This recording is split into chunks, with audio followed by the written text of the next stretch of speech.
환영합니다. 이번 21일 토요일 날은 부부의 날로 특별히 정해져 있습니다. 그래서 오늘은 부부에 관해서 한번 말씀을 통해서 한번 생각을 해 보고자 합니다. 결혼한 사람은 다 부부가 있고, 아직 결혼하지 못한 사람은 곧 결혼하게 될 겁니다. 결혼하지 못한 사람은 또 부부 관계가 어떻게 해야 되는지 배우는 그런 시간이 되고, 또 결혼해서 이미 서로 배우자가 있는 분들은 어떻게 하는 것이 좋을 것인가, 한번 말씀을 통해서 한번 은혜를 진지하게 나누어 봤으면 좋겠습니다. 장기려 박사라는 분이 있습니다. 아시는 분은 다 아실 겁니다. 북한 출신으로 6.25 때 월남에서, 부산에서 보금병원을 세워서 평생을 가난하고 불쌍한 사람을 치료해 주었습니다. 그는 한평생 옥탑방에서 혼자 살았습니다. 그리고 1995년 12월 25일 성탄절이죠. 86세로 소천하신 그런 분입니다. 장기려 박사. 그는 이제 6.25 전쟁이 일어났을 때 40세쯤 되었는데요. 이제 국군이 북한으로 올라갔죠. 올라가는데 후퇴할 때 의사이기 때문에 국군을 치료하는 중에 있었어요. 국군을 치료하기 위해서 군인 버스를 타고 남한으로 후퇴하면서 같이 내려오게 되었어요. 그리고 내려오면서 가족들에게 한 10일 정도 갔다가 올 테니까 기다리고 있어라, 이렇게 했죠. 그리고 남한에 와서 알다시피 휴전선이 가로막히면서 다시는 가족을 만나지 못했습니다.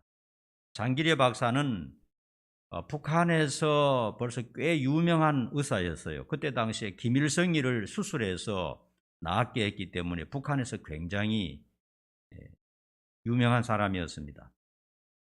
23세에 결혼을 했는데, 아내는 김봉숙이라고 하는 21세 여성인데, 그 김봉숙 여사의 아버지도 의사였어요. 그러니까 다 명문 가문이었죠. 그때 당시로서. 그렇게 결혼을 했는데 40세까지 스라에 6남매를 두었습니다. 남으로 올 때 그의 나이가 40세였고 아내는 38살이었는데 남한에 내려와서 평생을 처자식을 그리워하면서 그렇게 불쌍한 사람을 위해서 치료하다가 다시는 만나지 못하고 그렇게 돌아가셨어요. 그 장기려 박사님에 관한 일대기를 보면서 얼마나 참 마음이 아프고 눈물이 나는지요. 가슴이 팍 막히는 것을 보았습니다. 그렇게 그 사랑하는 저와 자식들을 생각하면서 얼마나 많이 우는지요. 마음이 너무 짠하고 너무 아프더라고요. 그리고 남한으로 넘어올 때 그 둘째 아들이 한 15살 정도 그 정도 되었는데, 그 아들이 아버지 짐을 이제 챙겨 주러 오다가 그냥 태우고 잠시 같이 가자 하고 태워서 남한으로 내려오게 되었죠. 둘째 아들만 데리고 오고, 북한에는 가족이 전부 10명인데 2사람만 오고 8사람은 북한에 남게 되었죠. 자식 6명에 또 그 다음에 장기려 박사님 부모님까지 해서 전부 10명인데 2사람만 남게 되고 8명은 북한에서 그 자기의 부인이 그 가족들을 전부 돌보면서 그렇게 살았던 것입니다. 그리고 세월이 많이 흘러가지고요, 박사님이 85세 정도 되었을 때 북한에 있는 가족들의 소식을 듣게 되었어요. 북한에 있는 가족들 처와 자식들의 사진, 그리고 육성 테이프, 그 편지와 육성 편지, 육성 노래 이런 것들을 85세가 되어서 서로 주고받게 되었습니다. 박사님은 85세고 그의 아내는 83세였겠죠. 그때 드디어 이렇게 소식이 닿았는데 그 육성 편지를 읽는 모습을 제가 그 영상을 통해서 보았어요. 김봉수 그 사모님이요. 어떤 편지를 썼느냐 하면 그 직접 자기가 녹음을 해서 보낸 겁니다. 그리고 보고 싶고 또 그리운 당신에게 세월은 사정없이 흐르고 흘러 어느덧 헤어진 지 40여 년. 안타까운 사정은 말로는 다 할 수 없습니다. 아들과 같이 찍은 사진을 보니 반갑기도 하고 한편으로 가슴이 미어지듯 안타깝습니다. 그런데 당신은 기나긴 세월에 그 얼마나 불편이 많았겠습니까? 생각할수록 가슴이 아프고 가슴이 미어지고 아픕니다. 이런 류의 편지 육성 녹음한 것을 직접 이제 보니까요, 얼마나 내 마음이 미어지는지요. 그리고 결혼 당시에 20대 결혼 당시에 그들이 그 부부가 즐겨 부르던 노래가 울밑에선 봉선하여 그 노래였어요. 그 노래를 그 할머니가 녹음해서 보냈습니다. 울밑에선 봉순하야 내 모습이 처량하다. 길고 긴 날 여름들에 그만큼밖에 모르겠어요. 그 노래를 그 어릴 때 결혼하고 난 다음에 둘이서 같이 노래도 참, 박사님도 노래를 잘하시고 그 사모님도 노래를 참 잘하셨어요. 둘이서 그렇게 즐겁게 노래 부르던 그 노래를 80세가 넘어서 직접 녹음해서 남편에게 보낸 겁니다. 그리고 그 아내가 홀로 북한에서 그 5 자식들을 키웠지 않습니까? 북한에서는 또 이 남편을 그리워하면서 한평생 그렇게 40년 세월을 보냈죠. 그 가족들과 함께 또 노래를 불러서 보냈는데 뭐냐면 아리랑입니다. 한번 불러볼까요? 아리랑 아리랑 아라리요 아리랑 고개로. 그 노래 듣다가 내가 다 못 들었어요. 너무 눈물이 나가지고. 그 40년 동안 그리워하고 보고 싶던 그 가족들이, 그 처와 자식들이 부른 노래를 직접 박사님에게 들려주는 겁니다. 그러니까 그 박사님이 그 얼마나 눈물을 흘리고요, 얼마나 우는지요, 얼마나 그리웠겠습니까? 그리고 또 박사님도 울밑에선 봉선하야 이걸 또 녹음을 해서 보내고 편지를 써서 보내고 이렇게 편지로만 주고받고 그렇게 하다가 평생 그 처와 자식을 그리워하다가 86세에 성탄절에 하나님의 부름을 받고 떠나게 되었습니다.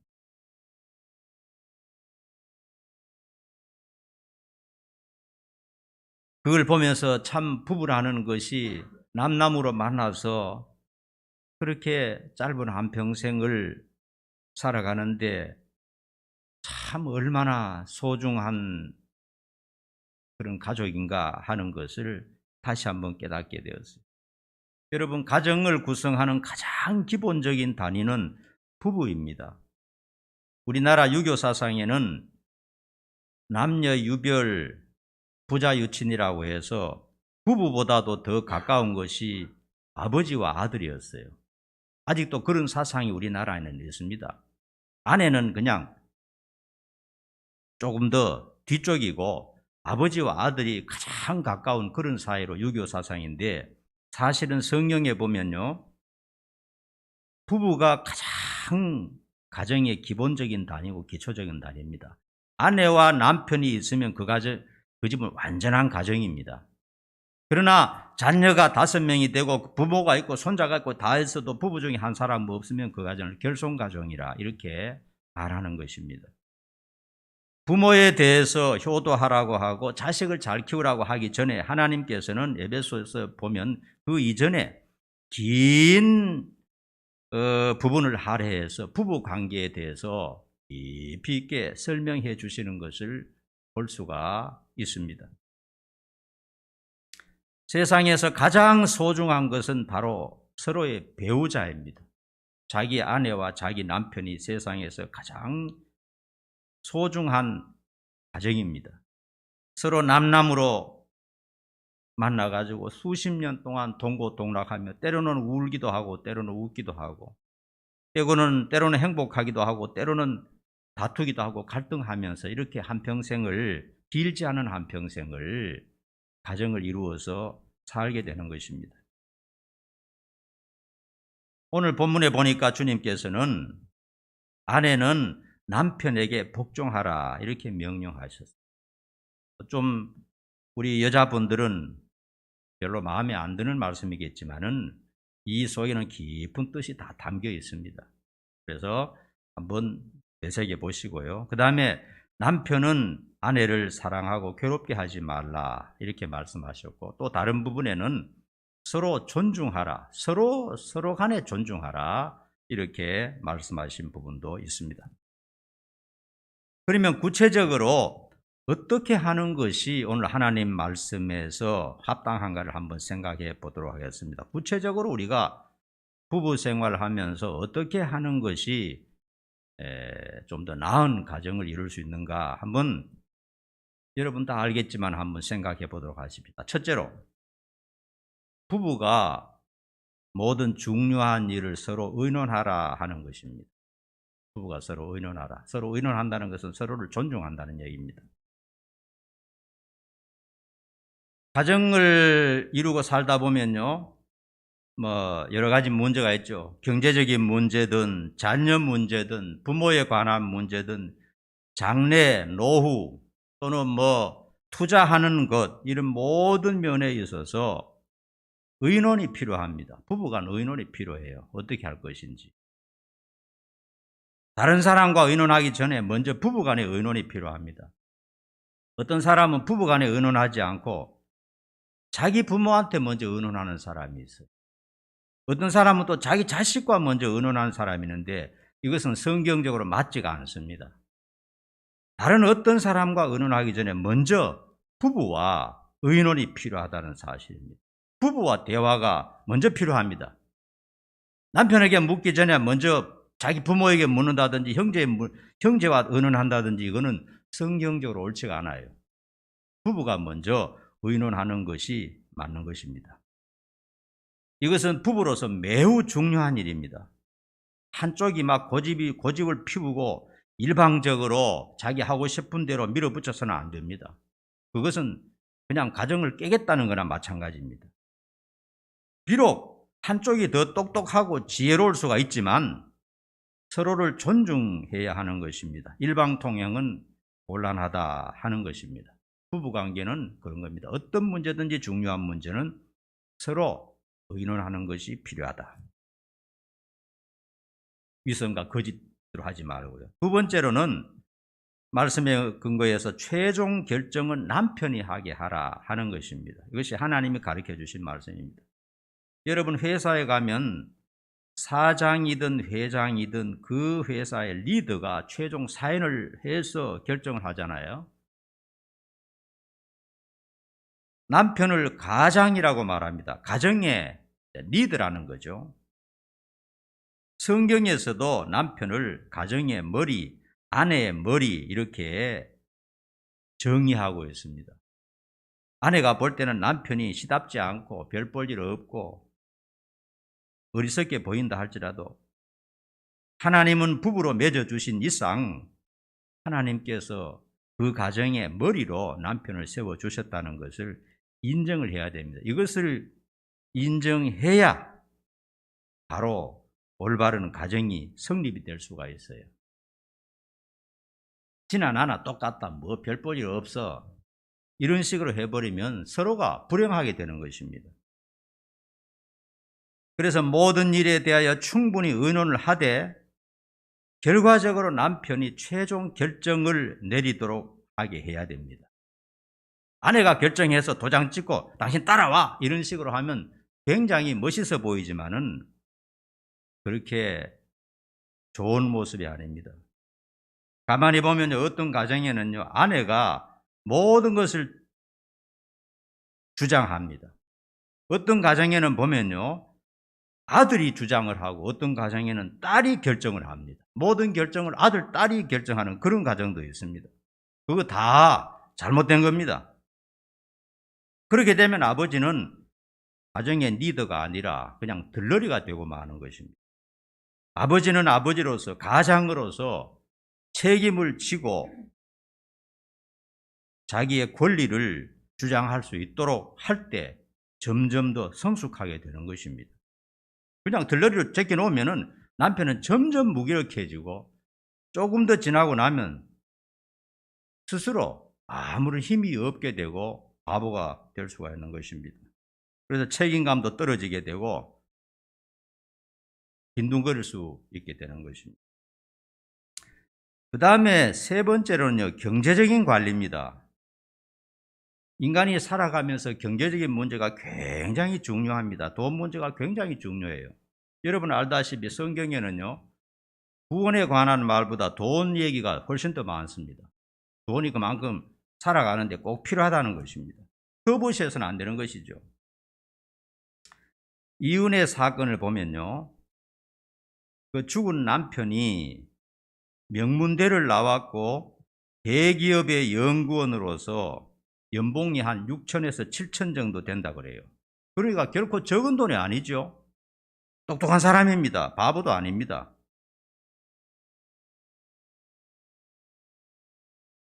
그런데 그의 아내가요, 경제권을 틀어쥐고 한 푼도 주지 않으니 사람이 그냥 멍청해지고 무기력해진 것입니다.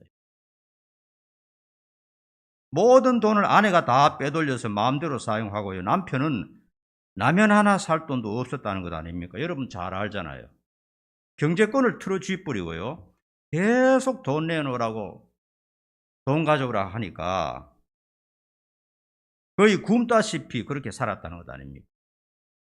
그리고 마지막에는 워낙 아내가 돈을 내놓으라 하니까 장기를 팔려고, 자기 이제 몸에 장기를 팔아서 아내 돈 달라는 걸 주려고 그렇게 했다는 겁니다. 여러분, 이 부부라는 게 이렇습니다. 한번 이렇게 경제권이 그냥 소실되게 되면 그냥 사람이, 그렇게 똑똑한 사람이 무기력해질 수가 있는 것입니다. 남자든 여자든 돈이 없으면 힘이 없어져요. 이건 실제적인 얘기입니다. 기도 많이 하고 뭐 신앙생활만 잘하면 되지, 돈 없으면 어때? 그건 성자들이 하는 소리고 보통 우리들은 그렇게 되지 않습니다. 돈이 좀 들어있어야 돼요, 어디 가도.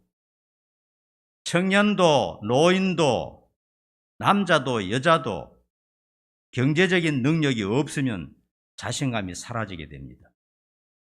남편에게는 10억이 있는데 나는 한 푼도 없다, 굉장히 무기력해집니다. 그러면 완전 의존적이 되고요, 정말 바보가 되어버립니다. 반대로 여자는 굉장히 부자인데, 여자 앞으로는 굉장히 집도 뭐 돼 있고 부자인데, 남자는 그냥 아내한테서 월급 갖다 바치고 10만 원, 20만 원 용돈 타서 사용한다. 굉장히 무기력해지는 겁니다. 어떤 가정은 보면요, 남편이 돈을 전부 틀어주고요, 내놓지 않습니다. 계속 그 남편이 돈을 모으기만 하는 거예요. 돈에 맛을 들여가지고. 반대로 어떤 가정은요, 아내가 경제권을 틀어주고 계속 모으기만 합니다. 남자에게는 한 푼도 주지 않습니다. 이렇게 되면 경제권을 박탈당한 사람은요, 그 서서히 무기력에 빠지는 것입니다. 그래서 돈 버는 기계처럼 되고 말아요. 소위 가스라이팅을 당하게 되는 거죠. 상대방의 심리를, 경제를 가지고 확 잡으니까 그런 바보가 아니었는데 어느 순간에 보니까 바보가 되어 있고 멍텅한 사람이 되어 있고 상대방에게 어떤 심리적으로 완전히 이끌려가는 그런 존재가 되는 것입니다. 여러분, 부부간의 경제 문제가 굉장히 중요합니다. 오늘 잘 들으세요, 여러분.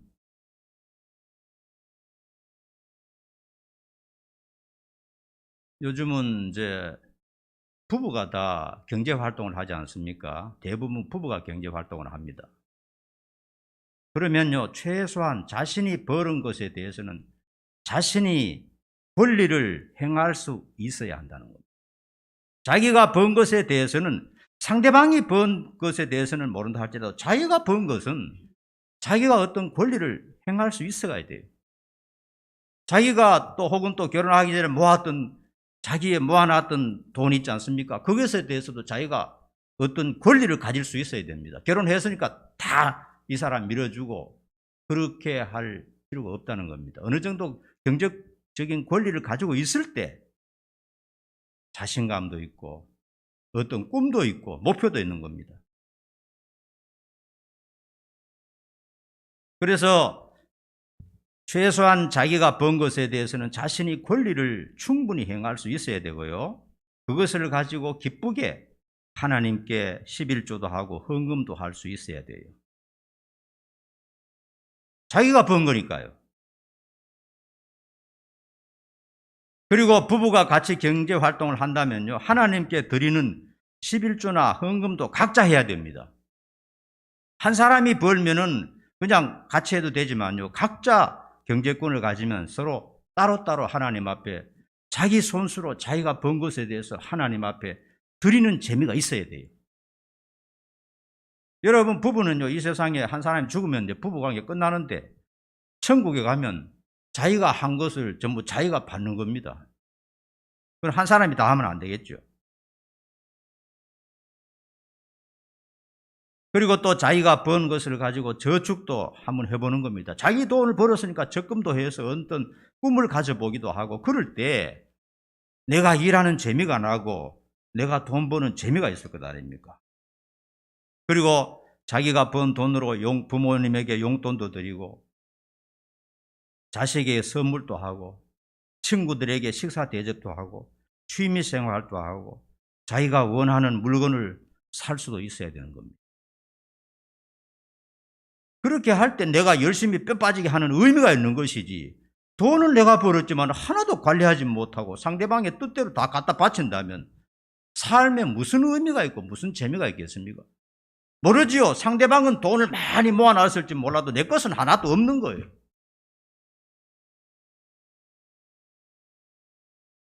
그러면은 열심히 벌지만은 내가 관리하지 못하면 나는 그저 돈 버는 기계나 다름이 없어요. 아무리 그 가정에 돈이 많아도 내 것은 한 푼도 없는 겁니다.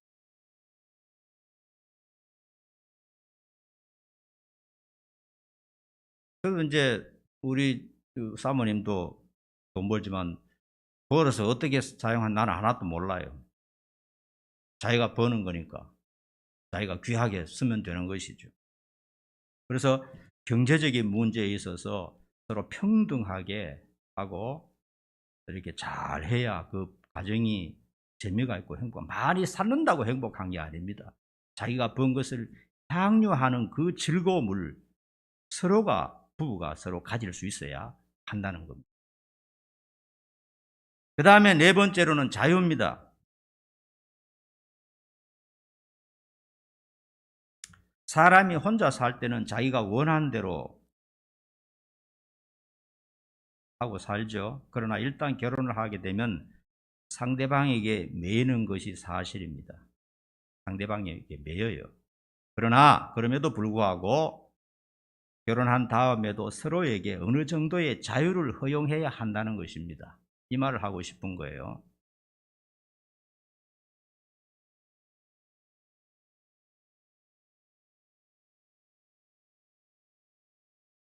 사람이 살다 보면요, 20대, 30대는 매일 같이 붙어 있어도 될 것 같아요. 한창 막 혈기가 왕성하고 서로 좋아하니까. 그러나 나이가 들어감에 따라서 혼자 있는 시간을 좀 많이 주는 것이 좋아요. 살아보니까 그렇더라고요. 40대 되면 조금 더 많이 혼자 있는 시간을 주고, 50대 되면 좀 더 많이 주고, 60대 되면 60대, 70대 되면 거의 절반 이상을 혼자 있도록 해야 돼요. 살아보면 그렇습니다. 우리 권사님도 아마 최 권사님도 알 거예요.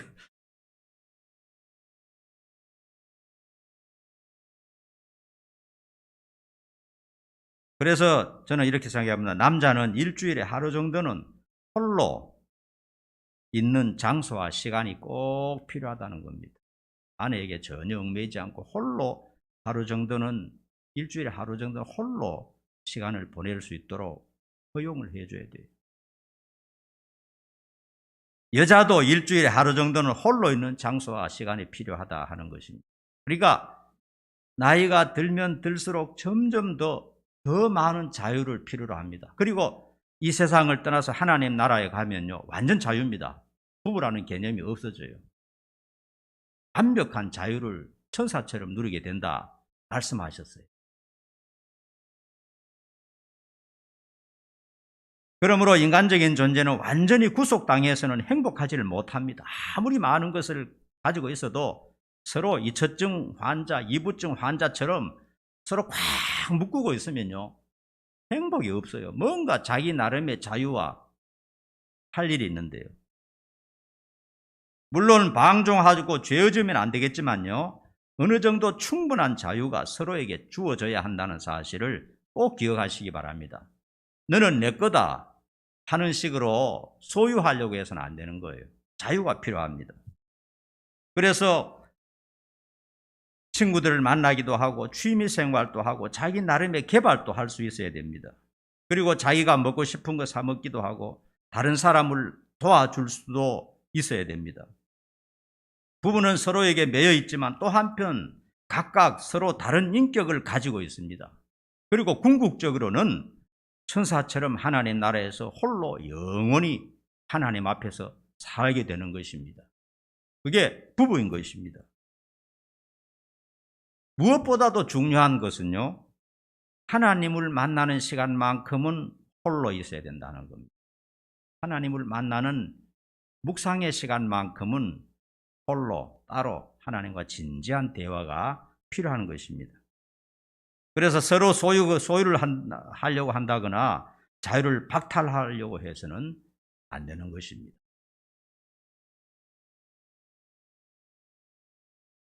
여러분, 하나님께서 우리로 하여금 남자가 되고 여자가 되게 하셨습니다. 내가 남자가 된 것은 하나님이 그렇게 정해 주신 것입니다. 달콤하게 받아들여야 됩니다. 내가 여자가 된 것은 하나님이 그렇게 여자로 만들어 주신 것입니다. 달게 받아들여야 되는 것입니다. 아무리 몸부림치고 나는 아니다 할지라도 그 무슨 의미가 있습니까? 그대로 받아들이는 것이 좋아요. 그리고 때가 되어서 하나님이 인도하시는 짝을 만나 결혼하게 되었습니다. 지금 나의 배우자가 하나님이 점지해주고 짝지어준 부부라는 사실을 한시도 잊어서는 안 됩니다. 나는 손해봐서 그런 말 하는 거 아니에요. 하나님이 딱 맞추어서 그렇게 부부가 되도록 하셨다는 사실을 기억을 해야 됩니다. 지금 나의 부부가 바로 하나님 짝지어 주셨기 때문에 부부가 된 것입니다. 결혼하기 전에는 많은 기도가 필요합니다. 내 짝이 과연 어디 있을까? 그러나 일단 결혼식을 하고 난 다음에는 그 사람이 바로 내 짝이고 평생을 내가 함께하고 책임져야 될 내 짝이라는 사실을 절대로 잊어서는 안 되는 것입니다. 지금 결혼한 그 사람이 하나님이 정해 주신 짝입니다. 하나님이 내려주신 짝이기 때문에 얼마나 소중한지 몰라요. 내 마음에 안 든다, 그런 소리 하면 안 됩니다. 왜냐하면 하나님이 가장 정확하게 주셨기 때문에 죽을 때까지 지금 있는 그 배우자를 사랑하고 소중히 여기고 귀하게 여겨야 되는 것입니다. 특별히 기도를 해줘야 되는 것입니다.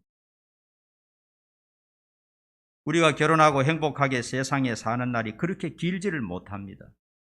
제가 서두에서 말씀드렸다시피 장기래 박사님과 그 사모님 평생을 40년 이상을 날마다 그리워하면서 죽고 싶은 마음도 많았지만은 그 그리워하면서 서로를 그리워하면서 그렇게 살았거든요. 함께 사는 동안 서로를 귀하게 여기고 서로를 사랑하며 살아야 하겠습니다. 무엇보다 중요한 것은요, 부부가 함께 하나님을 더 잘 섬기는 그런 가정을 만들어야 되겠어요. 부부가 힘을 합쳐서 하나님을 잘 섬기고, 부부가 힘을 합쳐서 자녀를 잘 키우고, 부부가 힘을 합쳐서 부모를 더 잘 섬기는 것입니다. 그렇게 할 때 가정을 주신 하나님의 뜻에 부합하게 되는 것입니다. 기도하겠습니다. 거룩하신 아버지 하나님, 남편과 아내의 역할이 어떤 것이며 어떻게 살아야 할 것인가에 대해서 성경에서 우리에게 자세하게 가르쳐 주셨습니다. 하나님의 말씀의 본을 따라서 모범적인 가정을 잘 이루고 행복한 가정이 될 수 있도록 축복해 주시옵소서.